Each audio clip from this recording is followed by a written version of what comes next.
One day, on air, she spoke to an Eritrean boy who had fled his country and was now being held hostage by Bedouins in Egypt Sinai desert. They tortured him and demanded thousands of dollars in exchange for his release. Since then, there have been tens of thousands like him and countless deaths, a kidnapping industry that has generated more than $500 million. Meron Estefanos has been tirelessly trying to raise awareness on this issue. Earlier, she spoke to Eye on Africa. When people get kidnapped, the whole story is like this. You get kidnapped, you're taken to Sinai, you're put in a torture camp, then they provide you with mobile phones, tell you, call your family. If you don't call, you get tortured. So you have to call and ask constantly. This all happened 6 years ago, and since then you've been on a crusade to inform the world about what's going on in the Sinai. I just could not believe that this was going on and nobody was reacting. The whole world was quiet. So at the beginning, I thought maybe if it's because the outside world does not know about this. So I start contacting bigger organizations, countries. I start lobbying. I contacted every journalist that I knew. I wrote to every country that I could think of. And you got no interest on this story? No. So you started raising money to pay the ransom and release the hostages? Yeah. Unfortunately, yeah. Did it work? Yeah, it started with one because in the first group there were 29, so only one female. So everybody agreed that she should be the one that I could pay for.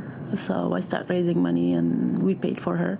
Everything you're describing, the torture, the general indifference towards this problem, is this all still going on unabated?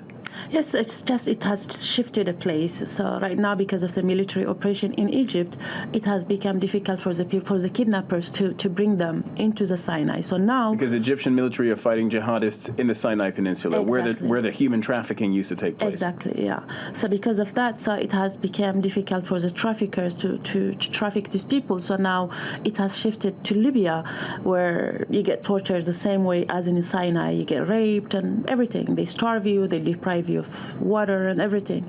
Tell us about Eritrea. What are they fleeing? It's a very secret country. Not many people know about it and what goes on inside Eritrea. Eritrea is a country where everybody, women and men, have to serve into national service from the age of 18 until you are 50, which is like all your life, 32 years, the golden years of your life. It's being taken away by the regime in Eritrea. Everybody's enlisted in the army. Exactly, conscripted. So it's ruled by fear. So everybody's afraid. You don't even trust your own brother because everybody's being arrested here and there, everywhere. So you just get tired of spending all your life in the military for 20 years, 25 years. And even when you're 50, you're not going to be released. They have another arming the elderly, another program which goes on until you are 70. So basically what it means is you are a property of the regime in Eritrea. So even young children at the age of 8, they start fleeing right now. We have the largest number of unaccompanied minors coming into Europe at this moment.